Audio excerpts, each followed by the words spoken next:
This is the 2020 True Crime Vault. A wife goes missing. Is her stalker responsible? 2020 starts right now. You look into that bright, open face of hers and you think, how could she be hiding so many secrets?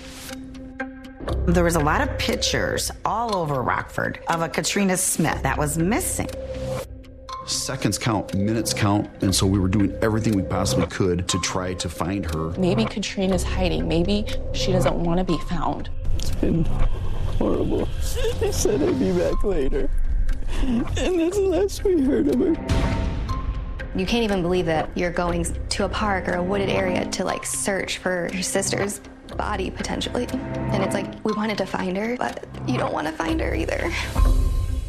Katrina Smith had reported that someone was stalking her. There was a teenager who had some sort of an unhealthy infatuation with her. Katrina's boss comes into the detective bureau and says something bizarre happened in this parking lot. Bizarre barely covers it.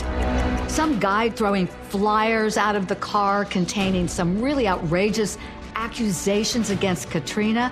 Where does that piece of the puzzle fit in? We knocked on every door. We went through almost every backyard looking for evidence. And so what did you discover? It was like somebody sprinkling breadcrumbs, like a trail. Why are you throwing them in these odd places where they can likely be found? Is somebody playing a game of cat and mouse? Is Katrina herself leaving clues? Nobody knows, but everybody's terrified.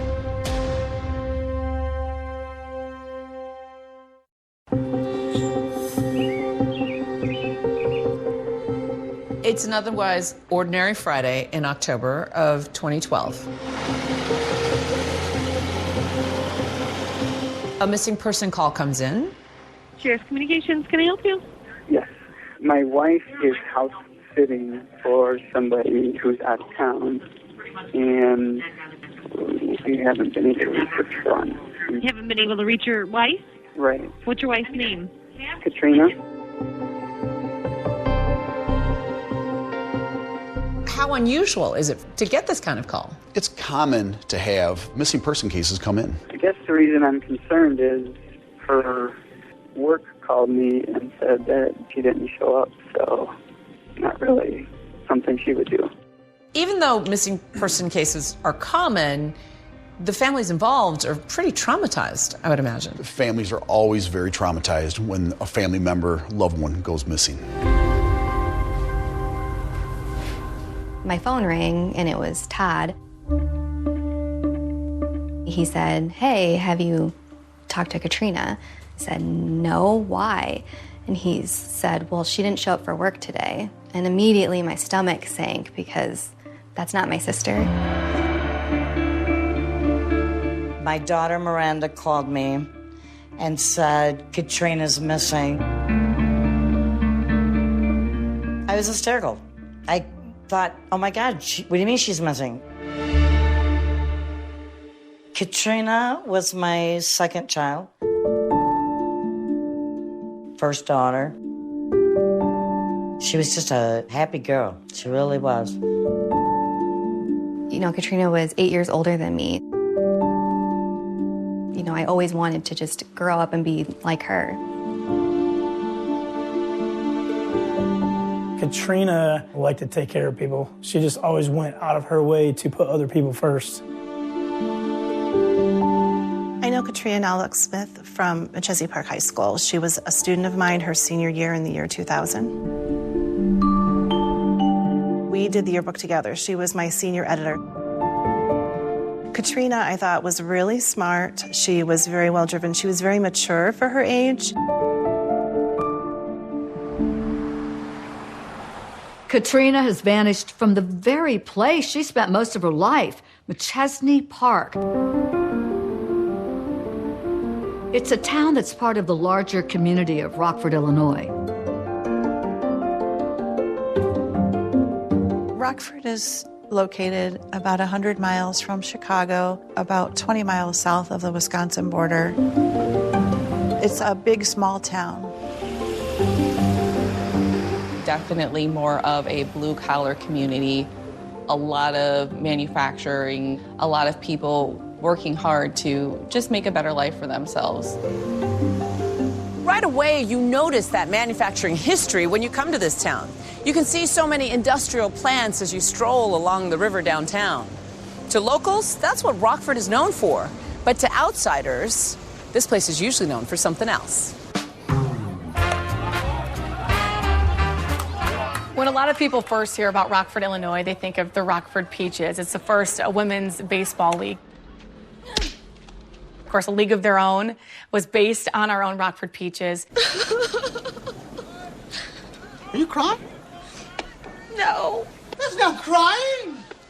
There's no crying in baseball. Even though Tom Hanks and the rest of the cast didn't film A League of Their Own in Rockford, the field where the Peaches actually played is being restored as part of a tourism push for Rockford's future. But outside that ballpark, other parts of the area have more immediate problems.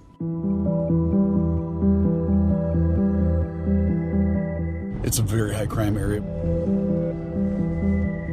For cities that have less than 200,000 people, the city of Rockford always ranks in the top 3 for most violent cities in the entire country.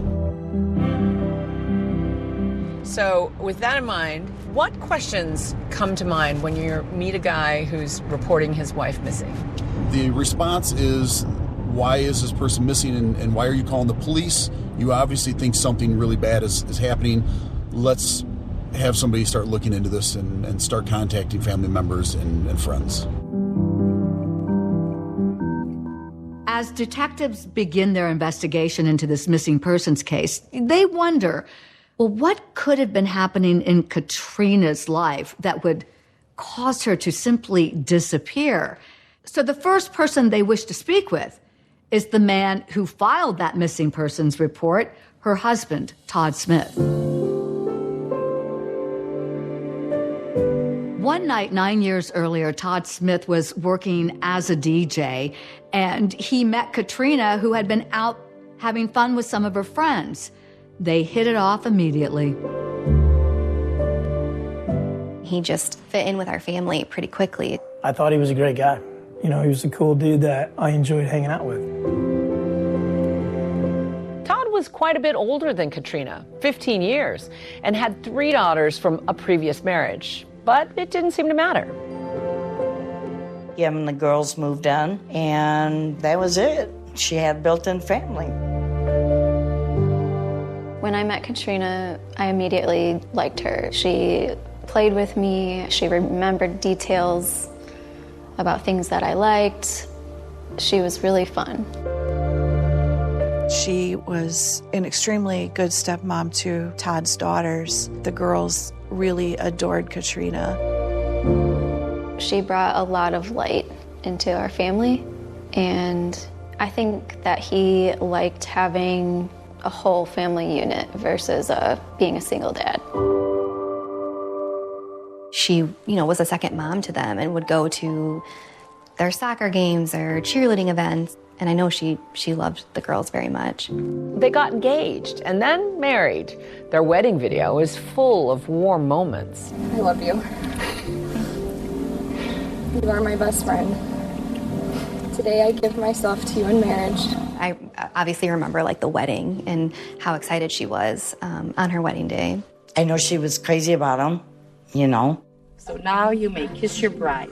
There was never a doubt that Katrina was happily married to Todd, and they were always doing stuff together, working together every day at home, running a family business. I don't think Katrina ever really told me why she, stopped working with Todd and went and got a job. She worked at Cameron Industries in Belvedere, and she was in the human resources department there. She was a good employee, never missed work. But for some reason, right about the time that she disappeared, Katrina was actually looking for another job. Katrina called me Saturday, October 20th. She said, I have a job interview Wednesday. She said, I'm coming over Wednesday night to talk to you about some things. And then Wednesday never came. What did she want to talk about? Turns out others in the family were getting hints, too, that something was up. I do remember around that time, Katrina had told me, like, hey, can you watch the dog for us? Like, we really need this vacation right now. Like, we really need to get away. I feel like Katrina was trying to tell me something. I got a voicemail. She was crying, and she said, you know, hey, I'm all right, but I just need to talk. And now Katrina is missing, vanished into thin air. Soon, secrets are about to be revealed, and the family's going to learn there was plenty they didn't know about her. I'm freaking out, driving home fast. I was sobbing like the whole way home, just instantly panicking that something's wrong. Especially after something turns up. And so what did you discover?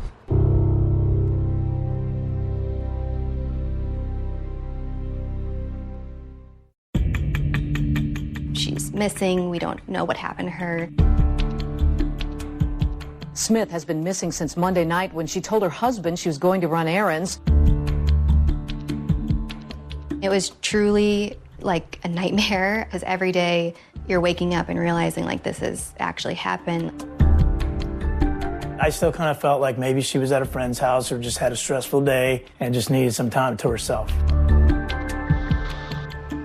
Maybe Katrina's hiding. Maybe she doesn't want to be found. We didn't know what the situation truly was. Our Winnebago County Sheriff's Department was investigating a missing persons case.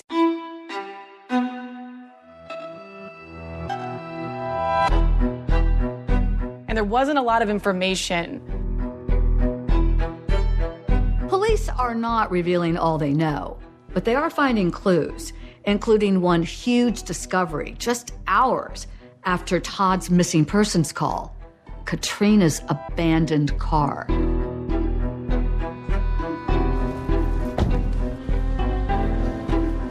So we're on Obispo, where Katrina's car was found. And the car's literally on the embankment here. The road really cuts down at a hard angle, and the vehicle was pulled off the side of the road, and it looked out of place.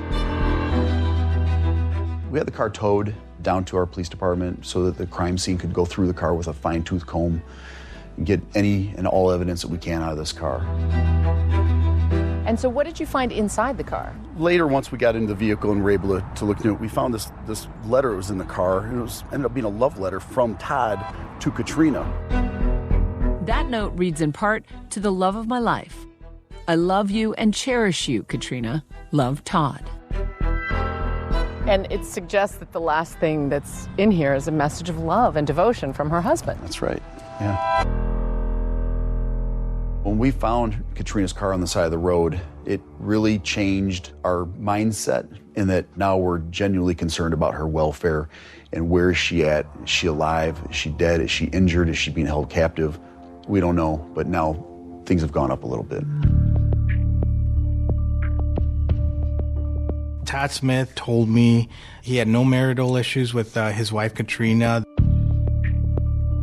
They had a normal relationship as a husband and wife, that they had their normal amount of arguments, but nothing big.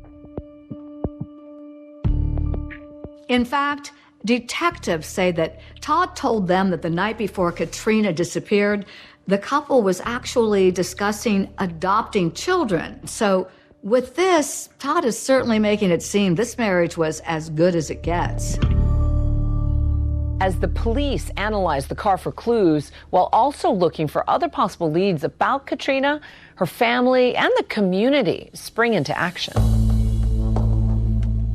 I went everywhere, passing out Katrina's missing photos, putting them up in gas stations and stores and factories and laundromats and telephone poles, and you name it, I put it up there. All the publicity leads to total strangers helping the family to search. We'll be here every day from the morning till night, and we're going to continue to do that until she's found. It was pretty surreal. There's easily 200-300 people there. It's a large park, and it goes back pretty far, so they wanted to look for any kind of evidence.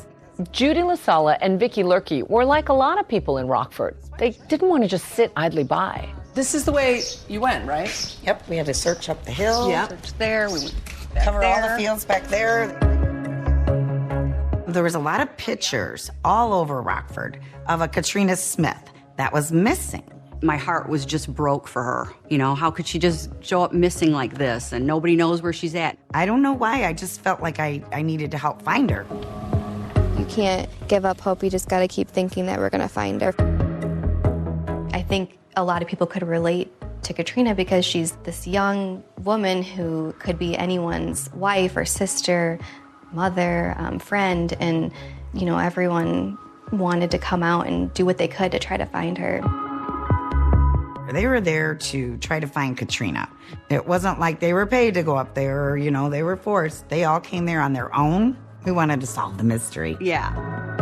The family of missing 30-year-old Katrina Smith not giving up in the search to find her.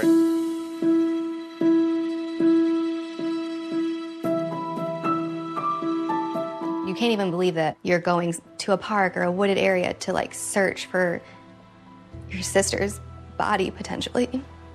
And it's like, we wanted to find her so that we could find her and bring her home, but you don't want to find her either.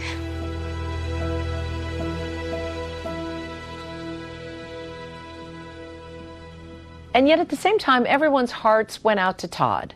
He became the face of the tragedy and the search. When I saw Todd, you know, we embraced each other and we cried, and it was hard, you know, because his wife was missing. Todd was my family, so I was hurt for him. So Todd reported his wife missing. He seems heartbroken. If you look at him, you're like, oh, this poor guy. It's been horrible. So I was the first reporter to interview Todd, and I really felt like this was a big step for him, that he was going to take a second to do something that was really hard for him to try to find his missing wife. I just wanted to come home. I'm seeing him crying, and I felt really bad for him that he was going through this horrible thing and that something had happened to his wife, and my heart was like breaking for him. The community started rallying around him. It gave a lot of pressure on us as the sheriff's department to find her and get the answers.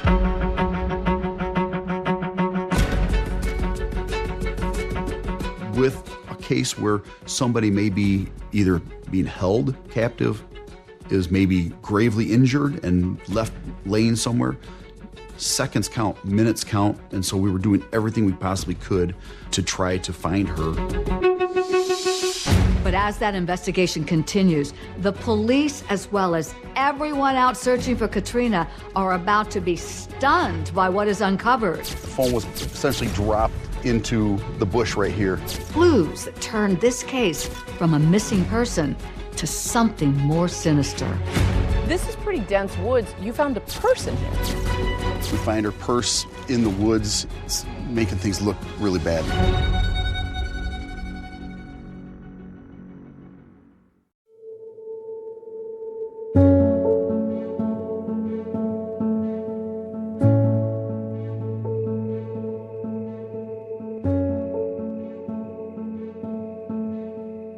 On November 1st, 2012, a candlelight vigil is held for Katrina at Schoonmaker Park, 10 days after she went missing. Todd and other family members plead on local news for the safe return of Katrina. I want to thank everybody for all your efforts for coming out tonight. Todd on the news, he was begging people to help find her. He was really hurting, you know, and really concerned about where Katrina was. When we were going on the searches, he originally didn't want to go on TV. He was worried people would judge him for wanting attention. Somebody convinced him that it might help. I was feeling a lot of compassion for this man who really was missing his wife. His whole world was flipped upside down. We were getting leads from everywhere. We were getting calls. We were provided with names of possible suspects. Early in the investigation, detectives learned that Katrina had filed a police report about a disturbing incident in her neighborhood. Katrina Smith had reported that someone was stalking her. We thought, here we go. This is probably the guy that has her, wherever she's at. He was somebody from her church group that had been looking through her bedroom window.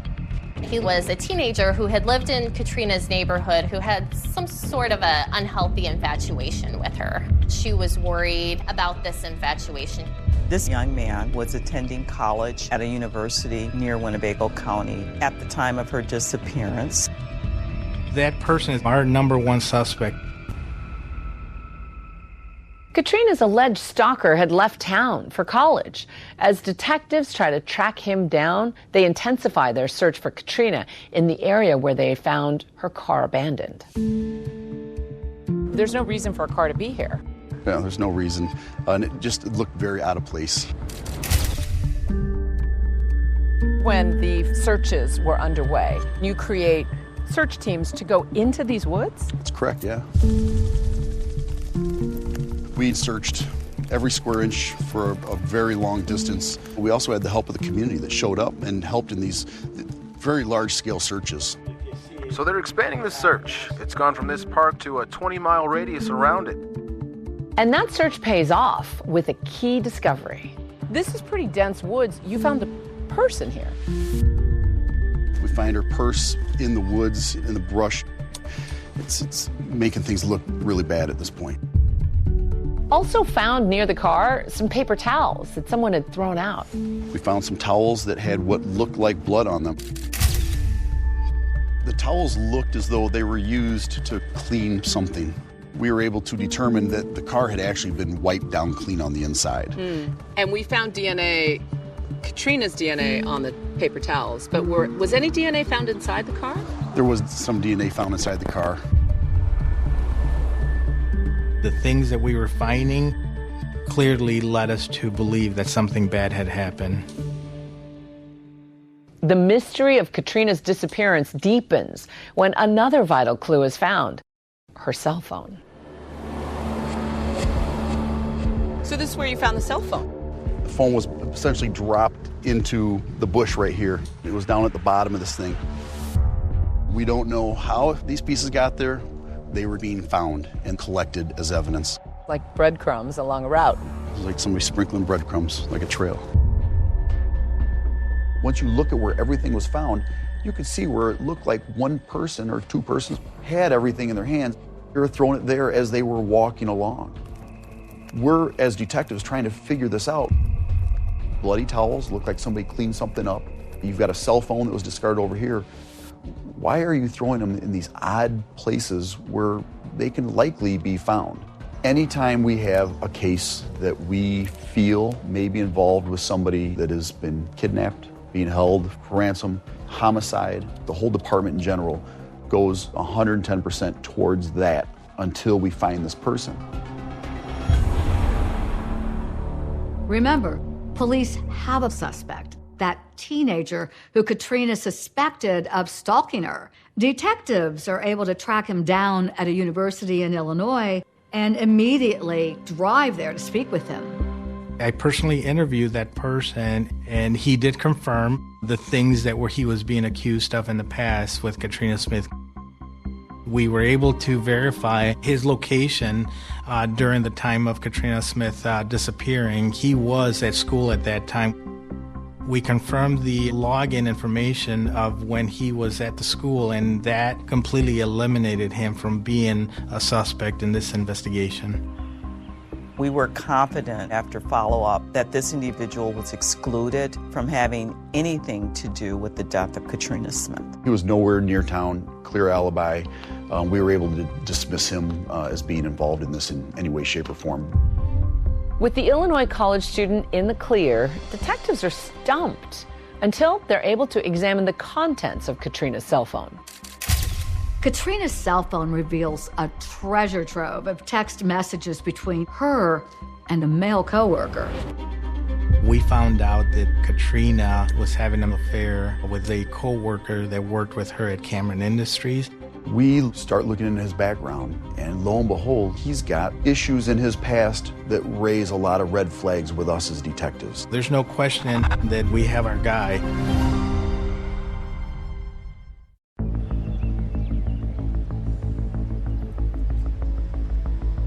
When detectives examine Katrina's cell phone, they make a startling discovery.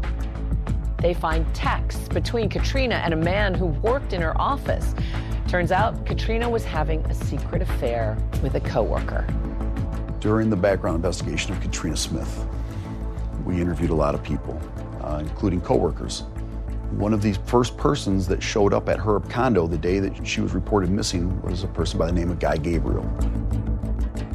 Guy Gabriel was a co-worker that worked with her at Cameron Industries. She worked in HR, and he was a supervisor in another department, so they met and began a relationship.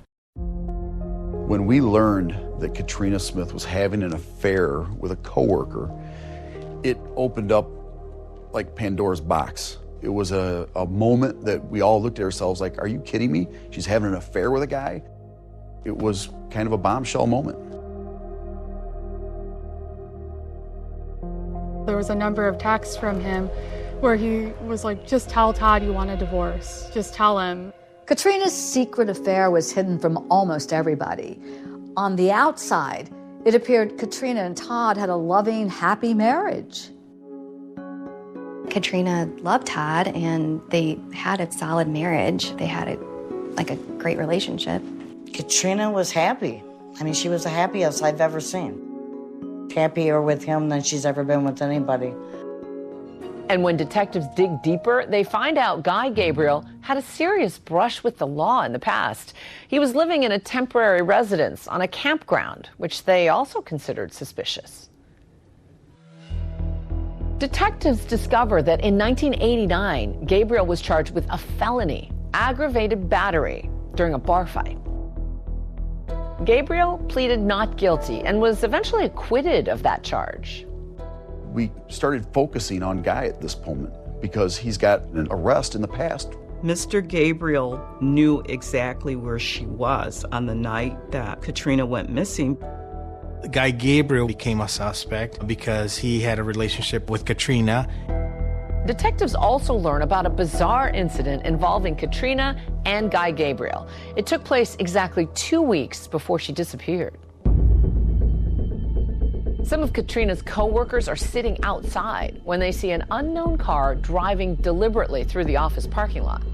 A day that everybody was hanging outside the door here, as they come outside to get air, this black Volkswagen comes pulling into the lot quickly. The person driving the car rolls this handful of flyers out the sunroof of the car and then speeds off. But what a bizarre incident. It was completely bizarre. The person driving the car was masked and gloved, driving a car with no plates on it, just a black car. Some of these flyers actually drop at the feet of the coworkers who naturally pick them up to read it. And there's a reference to apparently Katrina, but the name shortened to Kat. There was the name Guy, and right in the middle was a profanity. Some rather vulgar comments, let's say. Those flyers detailed the affair between Katrina and Guy Gabriel, with Katrina's name deliberately misspelled.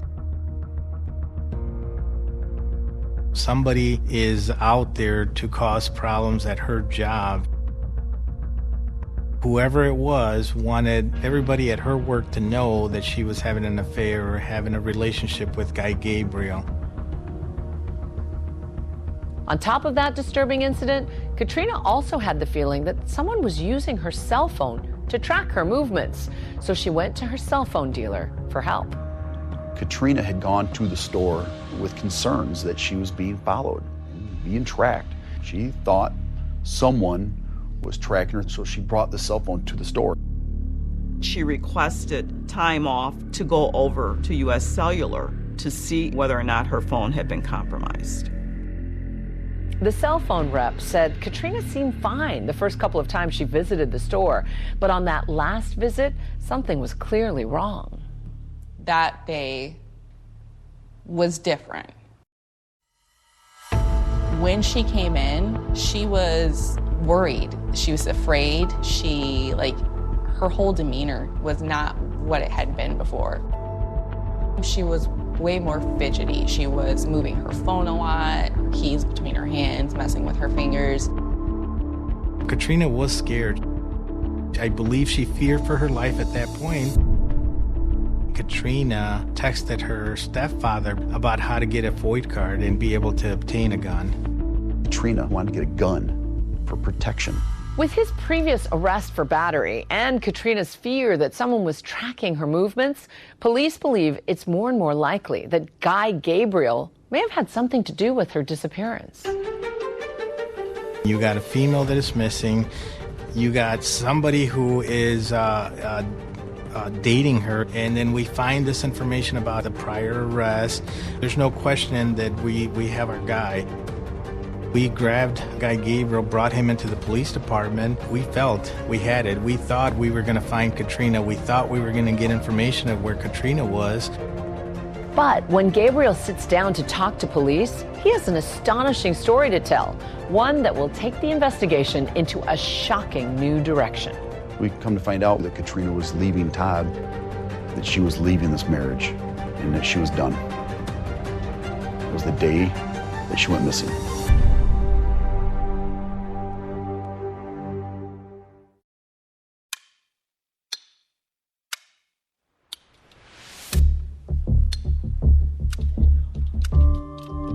Investigators say there are a lot of reasons for them to suspect Guy Gabriel might have had something to do with Katrina's disappearance. The two were having an affair. Plus, detectives say they had some questions about Guy.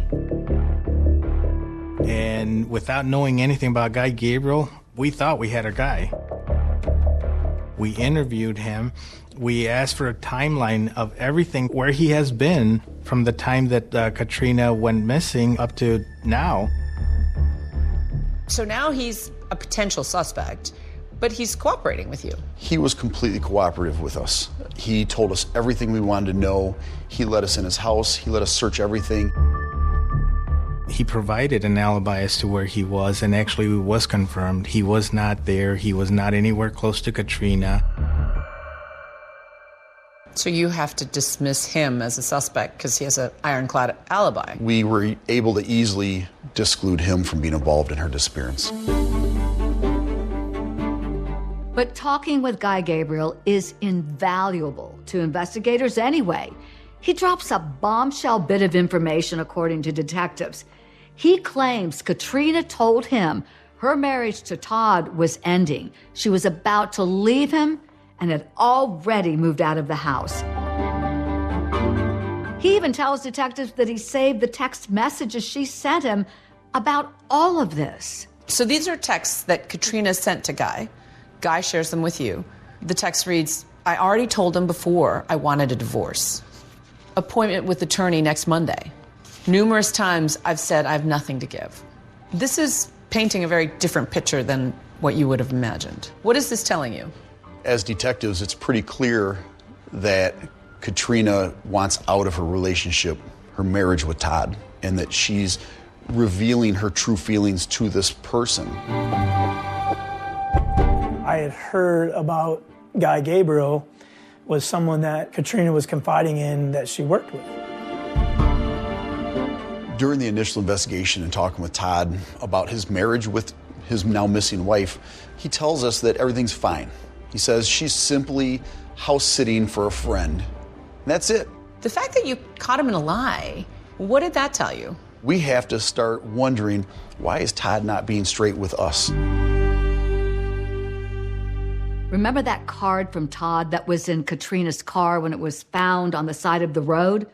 Well, now detectives say they have to look at it in a whole new light.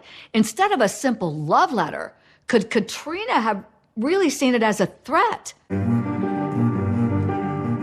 He says, "I am scared to death that you're going to start talking to someone who will take advantage of the situation and that feelings will develop to confuse the situation more." When Guy Gabriel told us what Katrina had told him, it opened up the book of, okay, Guy is being honest with us. and we have to maybe shift back towards somebody else being involved in this. And some fascinating detective work leads them here to what used to be a used car dealership. Now, investigators are still trying to figure out who threw out those flyers about Katrina's affair. The surveillance camera showed a black VW with no license plates. Does that mean it came from a car dealership? That's why cops scour every car lot in town to find just one match, here. So they come for a chat with the owner. And he goes, yeah, I know Todd Smith. He was in here not too long ago looking for a car. Ears perked up, wait, what? He goes, I think it was that Volkswagen out there, that black Volkswagen. We were able to verify on the same day, October 9th of 2012, Todd Smith actually test drove a black Volkswagen Passat with a sunroof. And he goes, anybody that test drives a car, we make a photocopy of their driver's license. And there's a stack, there's a lot of them. I'm going through it. And I get to the bottom. There's a photocopy of Todd Smith, who had taken a car for a test drive. We were not able to see and verify that that was Todd, other than it fits the description of him. He had a dark hooded sweatshirt. He was covered. It appeared that he might have been wearing a wig. When questioned by a detective, Todd denied throwing those flyers.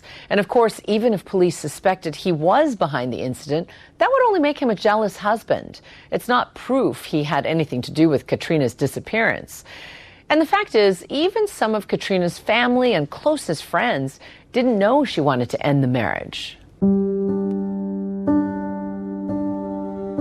Finding out that she had moved out, I didn't know that she had moved out. She was kind of keeping it close to her heart and not letting everybody know that there was a problem at home. But that's not all they didn't know. Katrina's family thought Todd was running a prosperous business. Turns out, maybe not. Todd had some financial issues. Todd was telling people that he had all of this money and that he was so successful, but in truth, Katrina was the breadwinner. Todd was being investigated by the FBI. He's involved in a wire fraud case that the federal government is investigating. Investigators now have plenty of reasons to look more closely at Todd. And they say the more they dig, the more they find out he is not what he appears to be at all. It was just a nonstop barrage of information that we're uncovering. We found some pretty disturbing things that made us question the type of person Todd was. It's hard to wrap my head around the fact that this nice, quiet, seemed to be happy guy could be such a monster. And soon came the horrible discovery everybody dreaded. How close were you when you started to see recognizable details? Probably within 20 yards. I knew that it was a body and there was no need to go any closer.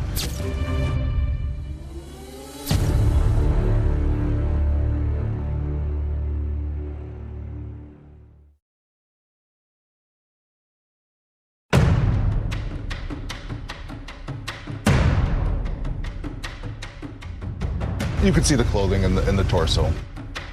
It can't have been easy to see Katrina's body. It's really sad. The news you absolutely don't want to hear. Todd is being looked at as a suspect. No one really knew who this man was. A failing marriage wasn't the only secret Todd Smith was hiding. Todd Smith wasn't even Todd Smith. Every time we had a new lead, it opened up kind of a Pandora's box. The home exploded and burned. And he put his hands on my chin and my back of my head. And I know he was gonna break my neck. Here's a really crazy twist in this case. John, got to get in here. Come in here right now. I would have gone to my grave with the secret.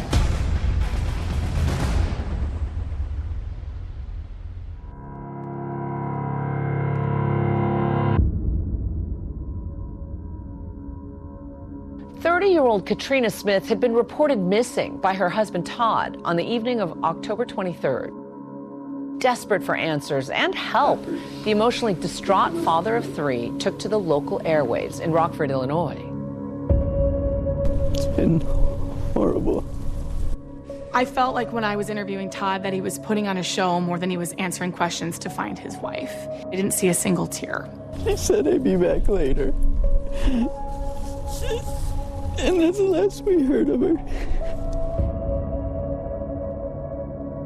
Katrina was Todd's second wife, 15 years younger. She had embraced the role of stepmother to his 3 daughters, and the blended family were living a seemingly picture-perfect life. We didn't know what the situation truly was. Our Winnebago County Sheriff's Department was investigating a missing persons case, and there wasn't a lot of information at the start of that. Friends and family are worried. They organize searches in this desperate attempt to find her.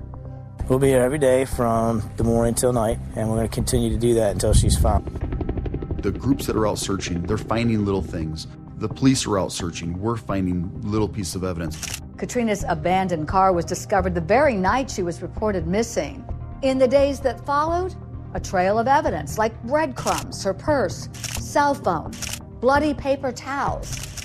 But for nearly 3 long weeks, no Katrina Smith. The discovery of a secret lover from Katrina's work, Guy Gabriel, has given investigators pause. But police learn Gabriel has an airtight alibi, and he's cleared.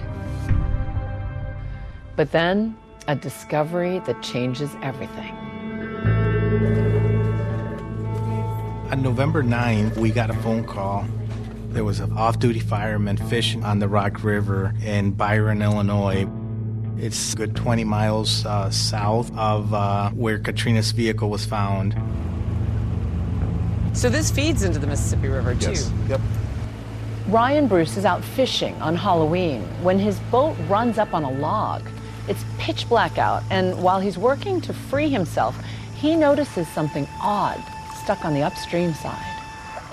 Being so dark, I couldn't see what it was, so I got a flashlight out, I shined my light on it, which only illuminated a small, maybe 4 or 6 inch circle. It's a brief encounter, and even though he can't make out what that object was, his gut tells him something isn't right.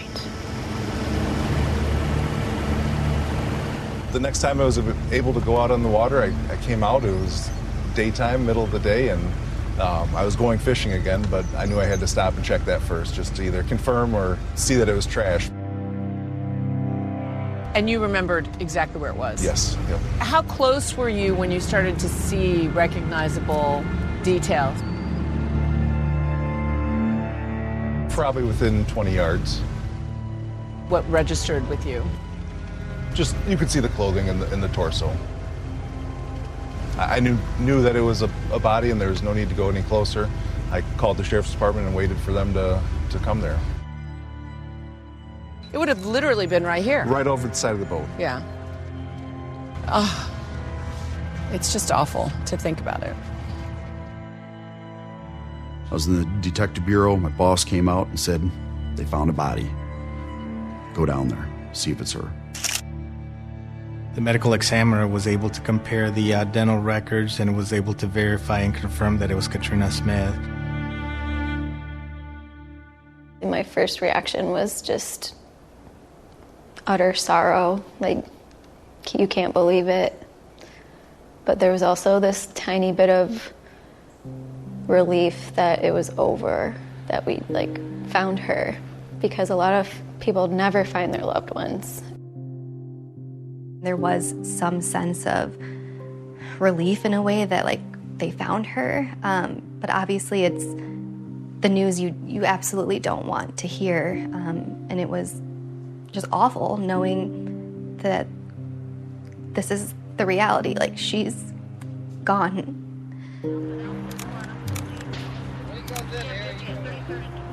The autopsy revealed that Katrina Smith died as a result of blunt force trauma to her head.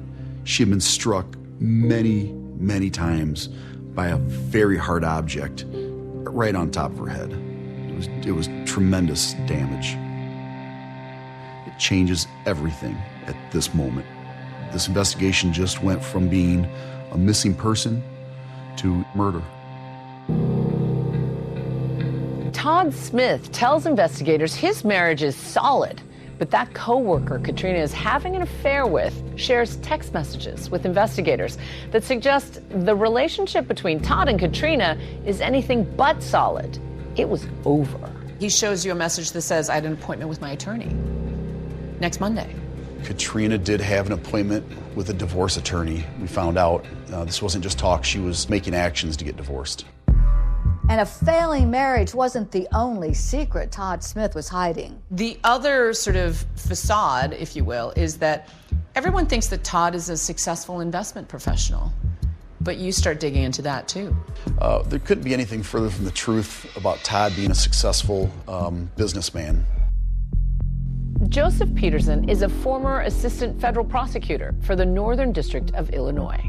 I first became familiar with the name Todd Smith when I was assigned a case regarding investment fraud of a individual who was soliciting individuals through his insurance business to invest with a company called Electus Asset Holdings.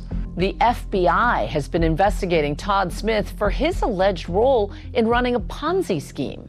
He's got a partner. His partner's already been arrested. Todd is being looked at as a suspect. And he's having these meetings with people that we found out he was calling like chicken dinners, where he would have people come and he would pitch the sales pitch to them and they would invest money with him. Todd Smith's role was recruiting the investors, and he would get a commission for the investors who invested. But according to authorities, there was just one problem. The documents that he was presenting to the investors were fraudulent because they stated that their money was 100% guaranteed that they could get all of it back. One of the individuals in this case was a couple who were in their 80s. They invested over $500,000 and they lost all of it. And that was their life savings.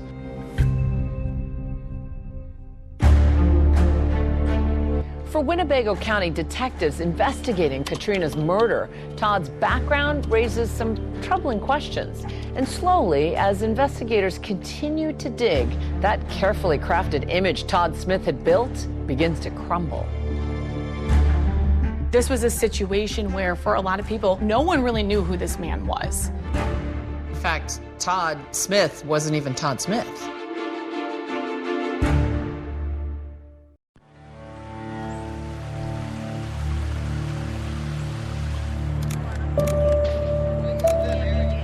The body of Katrina Smith was discovered in the Rock River by an off-duty firefighter.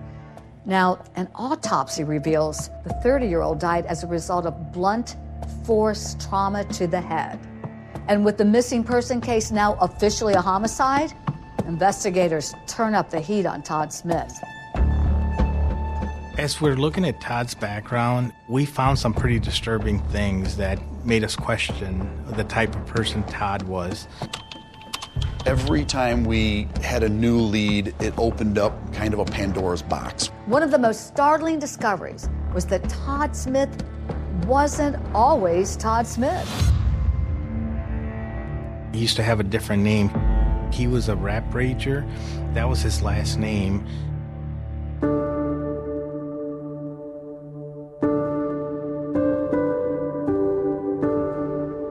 Todd Rap Rager grew up in Machesney Park, Illinois, where he lived with his mother, stepfather, and 3 younger half-siblings.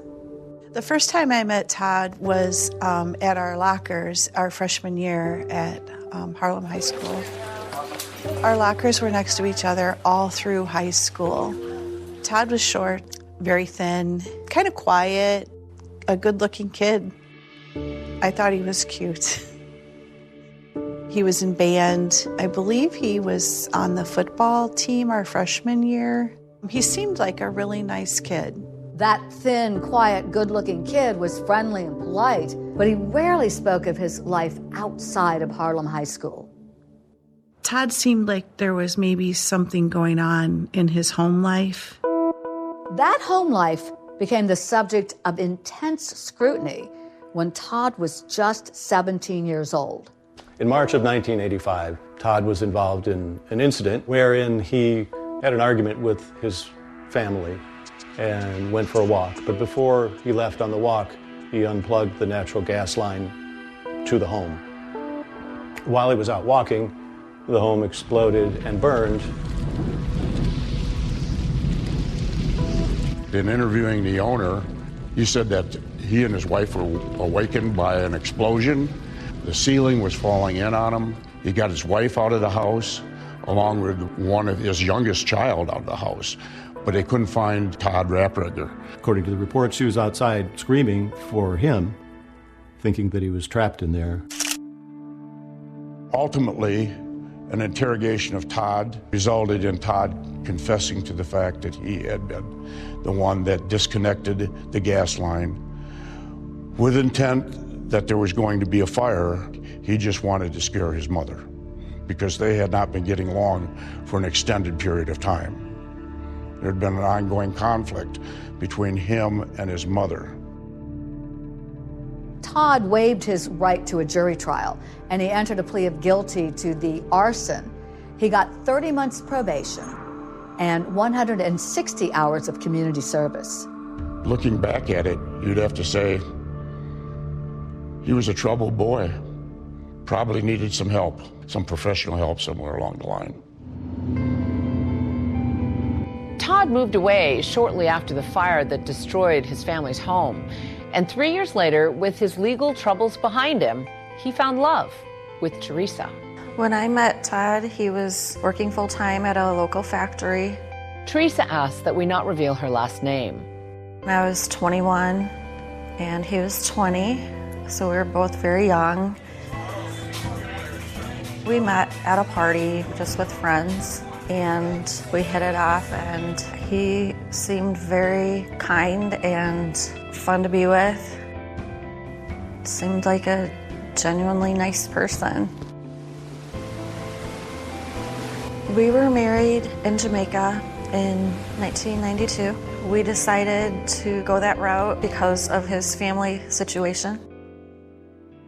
That same year, Todd legally changed his name to Smith, his biological father's last name. His troubled past was in the rearview mirror. Todd seemed to embrace his role as husband and father. What was he like as a father? He was very excited to be a father. He was very loving, very attentive, very protective. My dad was fun to be around. He was funny. He's a good listener. Whenever you're having a problem or you're upset about something, he noticed and he would listen like fully and offer comfort and advice, like all the things that a normal dad would do. The early years were good. We were happy.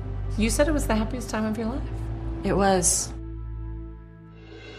While the family appeared to be living a perfect life, behind closed doors, Teresa says the reality was that after nearly a decade of marriage, their financial struggles were taking a toll.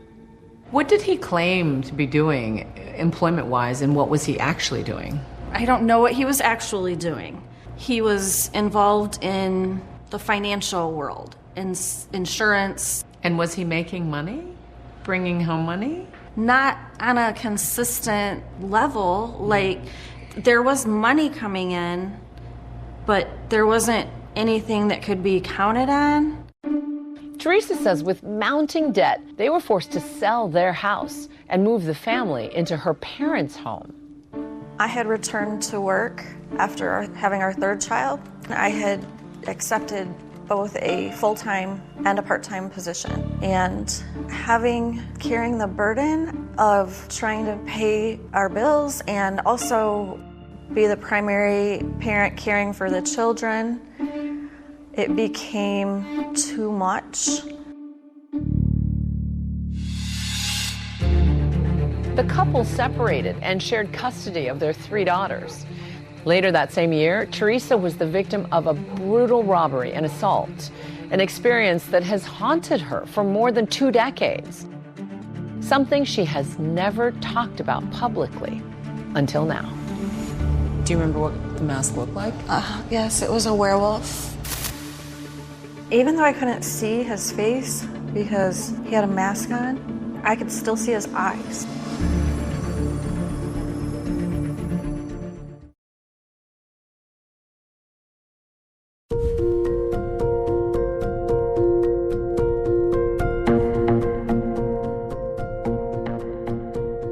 Todd Smith had settled down with Teresa and seemingly left his tortured past behind, starting a family of his own while embracing the role of husband and father. But Teresa says he struggled as a provider for his young family. I get the sense that in every way, Todd walked around like he was the perfect husband, perfect father.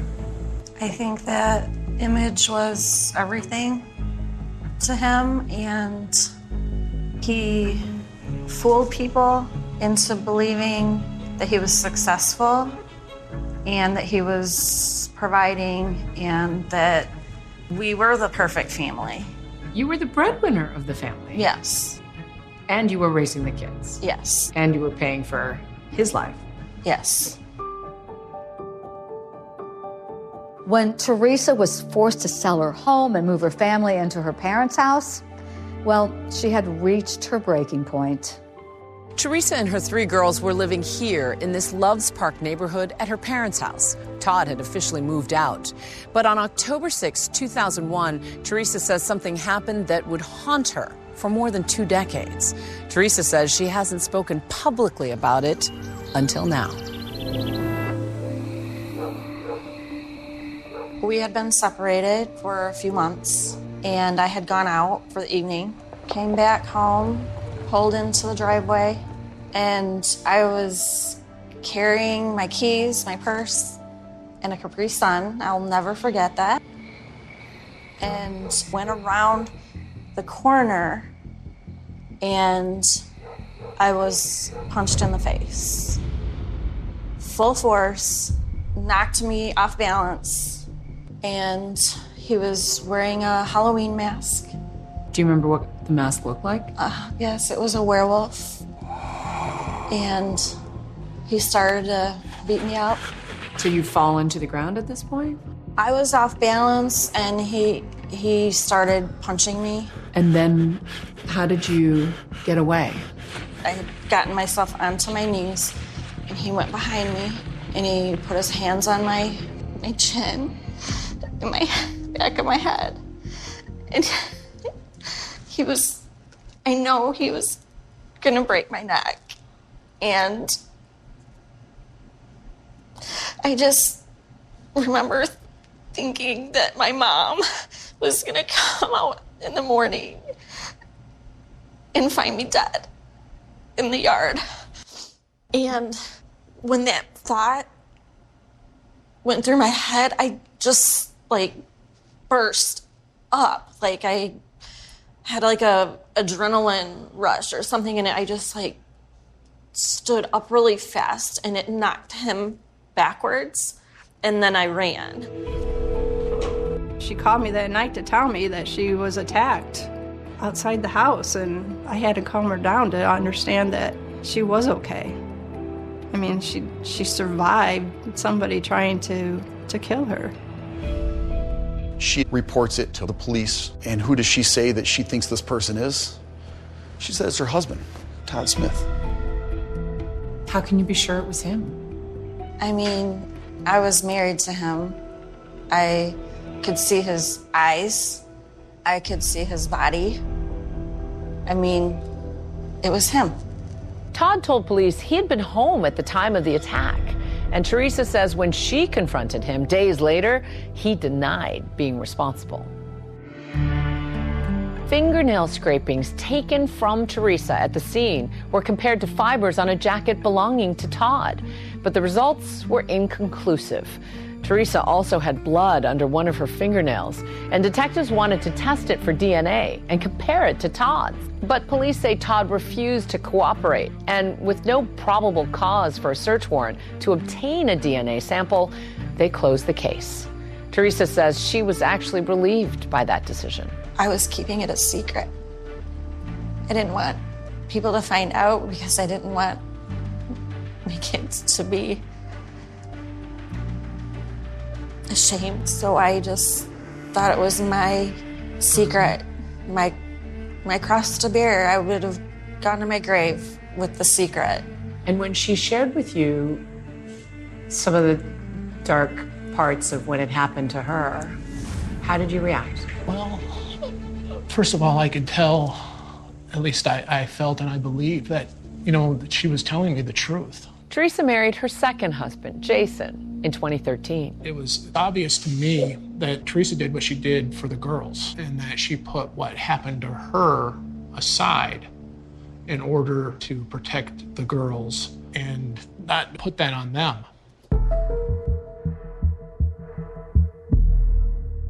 For detectives doing a deep dive on Todd Smith in 2012, the attack on Teresa was a stunning discovery that only added to the suspicion surrounding Todd. Lots and lots of red flags. The investigation is now heating up. And when police canvassed the neighborhood surrounding the area where Katrina's abandoned car was found, they catch a break. Surveillance footage of an unidentified man walking in the rain less than a mile from Todd's house. We have found surveillance cameras from houses showing this figure walking with a hood up over his head. Small-statured guy walks down on a side street. Investigators didn't know who the mystery man in the video was, but they were convinced that they were watching Katrina Smith's killer.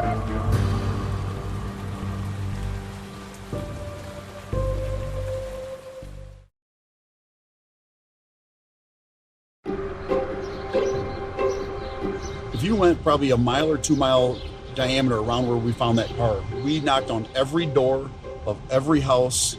We went through almost every backyard looking for evidence. Some of these houses have surveillance cameras. You find a couple houses that show this small-statured person walking in the middle of a storm with his hood pulled up.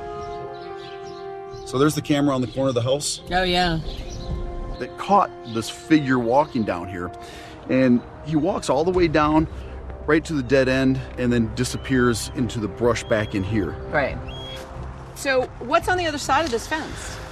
You could cut right through this field right here. They've cleared all the land. There's a road that runs through here, but you can see you could walk from this point to Todd's house in about 10 minutes maybe. It fit the description, or at least the physical description of Todd Smith.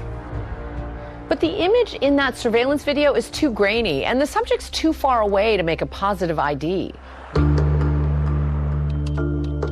Meanwhile, police are pursuing other leads. They execute a search warrant at Todd's house, where a forensic examination of his laptop reveals that he was using GPS tracking software. Katrina Smith may have been being tracked by Todd Smith with a tracking device. The search warrant also leads to another crucial piece of evidence. One of the items that was found was a baseball bat that was leaning in the corner of a garage. The crime scene investigator noticed something on the bat. Well, that something ended up testing positive for blood. We then submitted that to DNA testing, and we had several matches to Katrina Smith's profile. We had it on the barrel of the bat. We had it on another area of the bat. When Todd found out that the bat was no longer in his garage and had been taken as evidence by law enforcement officers, he became very upset and nervous. But once Katrina's body had been discovered, detectives take it to another level. We would often find reasons for Todd to come down to the police station to talk to him, fill him in on some things. So this is interview room number 7. This is the last room that I talked to Todd personally in. Detective Vince Lindbergh and I sat right here. Todd was sitting in this chair here. This is when we started making the accusations that he was involved in his wife's murder.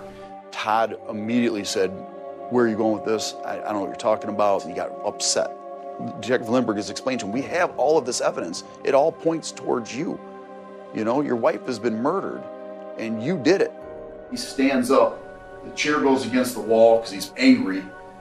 Points at the ceiling where the camera's at right there in the corner, and he starts screaming, I want my attorney, I want my attorney. And he walked out of here, and every conversation after this was involving his attorney. On Wednesday, November 21st, 2012, just 12 days after Katrina Smith's body was found in the Rock River, Winnebago County sheriffs arrested Todd Smith.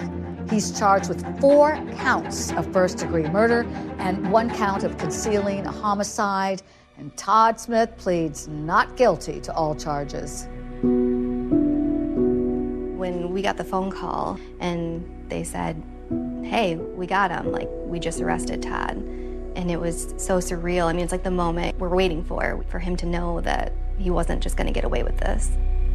I think as soon as he was arrested for Katrina's murder, the community flipped. I think the community felt a sense of betrayal there. Even though police believe they arrested the person responsible for Katrina's death, Todd Smith's case is not a slam dunk. We had a lot of evidence, nothing relating directly to Todd.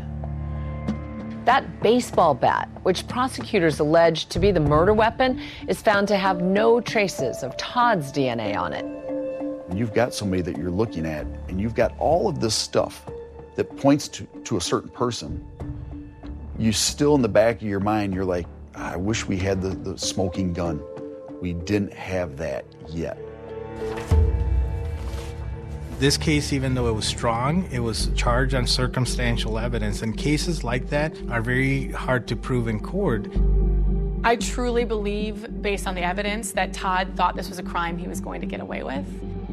Defense attorneys also file a motion to disqualify that evidence that Todd had GPS tracking software on his computer, saying there's no proof that he was tracking Katrina. That was our impetus to go in a second time to analyze that computer. In 2016, before we went to trial on this case, we conducted a second search on it. There was new technology, new software. I was able to find the logs and recover the logs from a GPS device that had been deleted. I will never forget the day in my office when I was sitting at my desk and Detective Juanez stuck his head out of the office and goes, John, got to get in here. Come in here right now. I found the tracking software. It got turned on at her car. We believe that when Todd dumped the body, that he thought he had turned off the tracking device when he detached it from her vehicle. And he had not. It was actually still on. Police say that GPS data provided a roadmap for Todd's movements, tracking him from Katrina's car along the path where her purse and cell phone and the bloody paper towels were found. And then, in front of that home where the surveillance video of the man walking by was recorded. And this tracker takes him right to the front door of Todd Smith's house.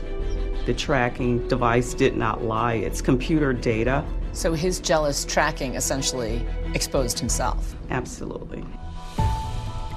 This was the smoking gun we were looking for. Prosecutors now think they have a rock-solid case against Todd Smith. But it turns out his defense attorneys also have an ace up their sleeve. They say they now have evidence that police have arrested the wrong man.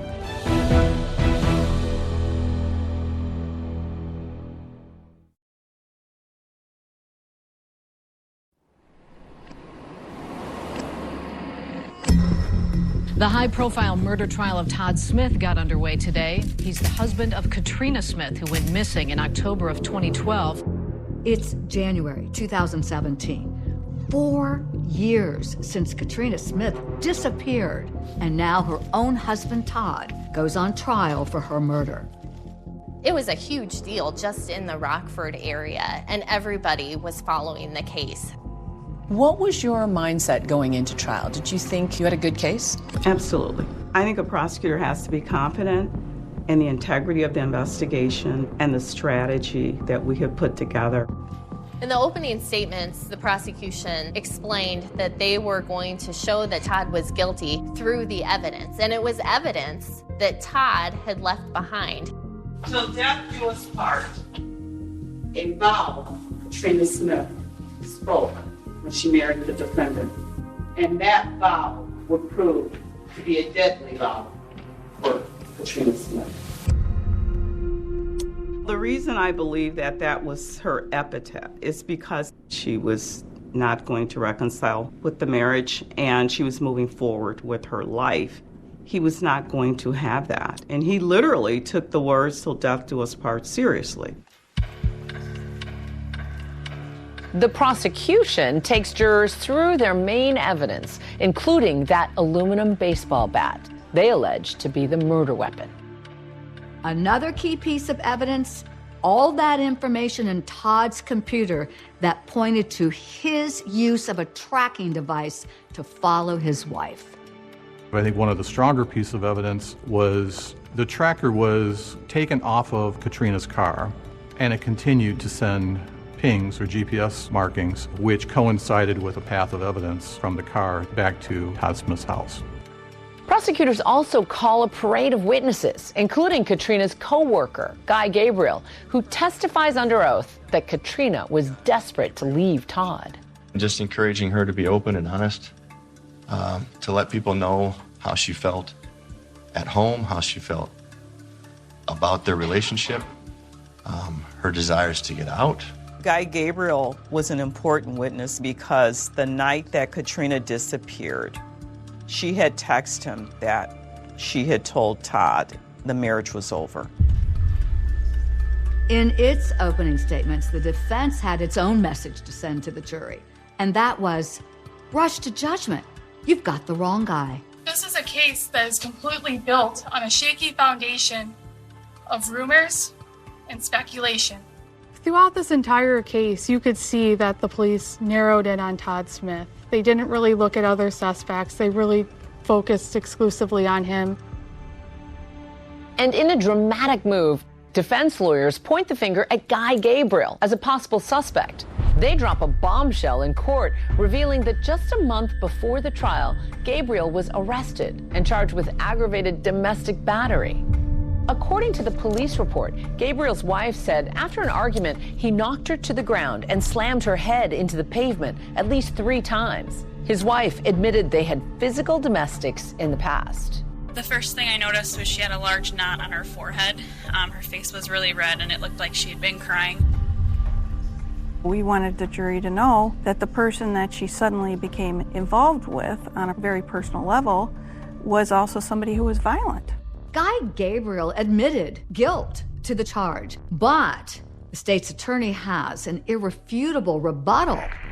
Guy Gabriel was at work when this was happening to Katrina. They showed the jury actual video evidence, surveillance footage of him going into his place of employment. All of the evidence regarding Katrina's disappearance and her murder, it all led to Todd Smith. It did not lead to Guy Gabriel. It did not lead to anyone else but Todd Smith. The one part of the trial that I will never forget was Marilyn Height-Ross, the prosecutor's closing arguments. It was so emotional, so raw. What is she doing? She's trying to cover her head.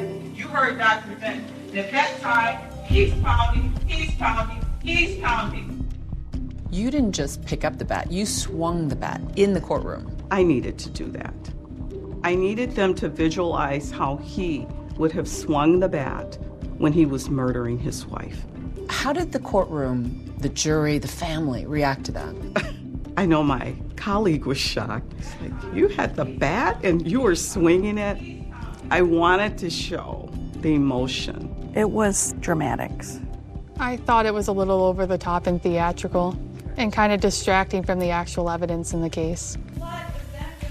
The whole purpose of the closing argument had to do with I didn't think that they had proven the case beyond a reasonable doubt. The jury has now sat through 2 weeks of testimony, listening to 40 different witnesses. Now this case is in their lap. Will that jury find Todd Christopher Smith guilty of the murder of his wife? We were a nervous wreck sitting there waiting for them to announce the verdict.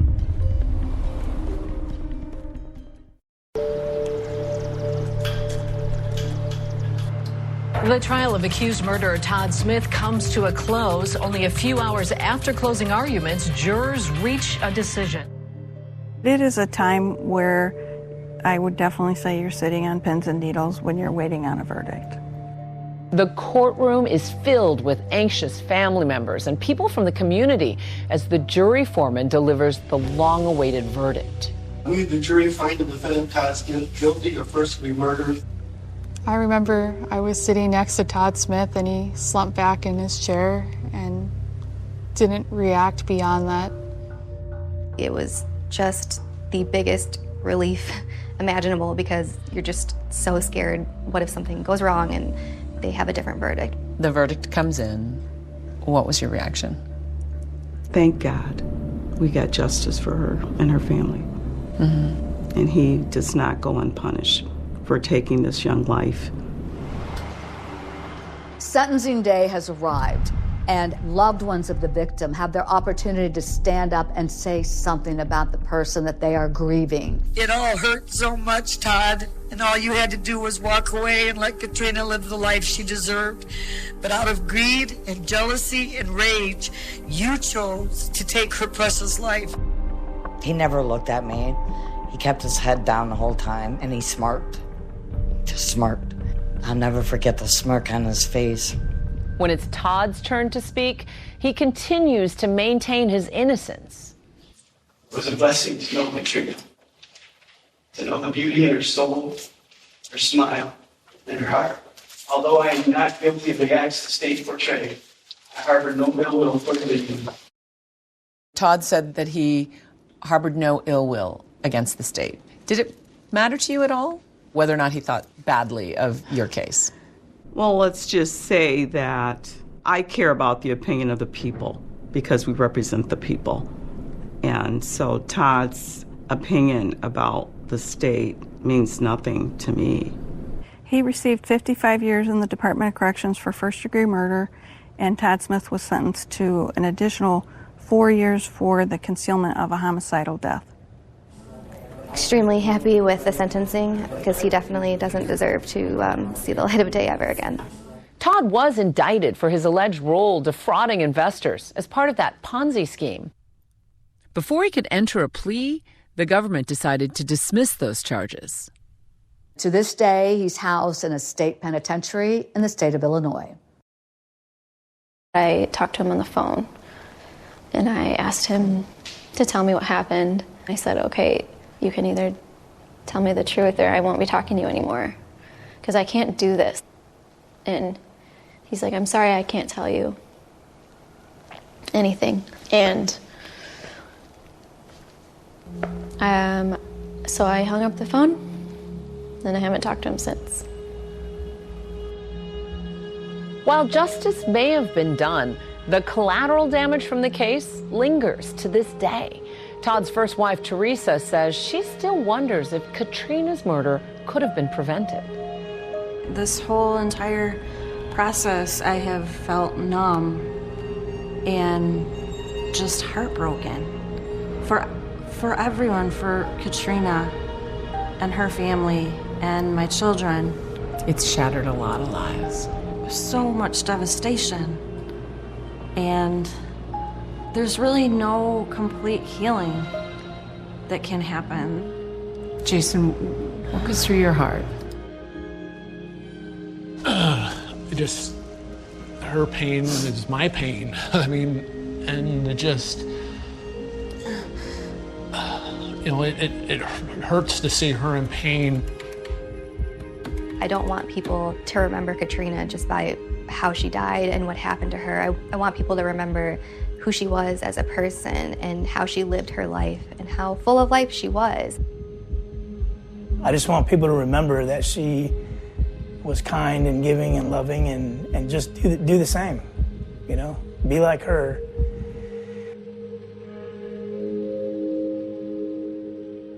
We should note tonight that Todd Smith filed an appeal to overturn his murder conviction, but it was denied. He continues to maintain his innocence. The earliest he'll be eligible for parole will be the year 2069, which, David, is essentially a life sentence. He would be 102 years old. That's our program for tonight. Thanks so much for watching. I'm Deborah Roberts. And I'm David Muir. From all of us here at 2020 and ABC News, good night. And you can find all new broadcast episodes of 2020 Friday nights at 9 on ABC.